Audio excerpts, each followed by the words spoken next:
Bathtub curve. The bathtub curve is a graphical representation depicting the failure rate of products or systems within their lifetime. It comprises three phases.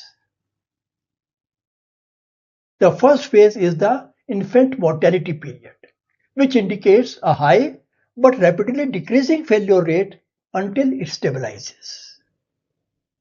Next comes the normal life period, which witnesses a constant failure rate leading to stabilization. The third part is the wear out period. In this, the failure rate starts increasing once again. Accordingly, the graph displays a downward slope followed by a prolonged flat segment, finally rising again. This shape resembles the cross-section of the bathtub, hence the name.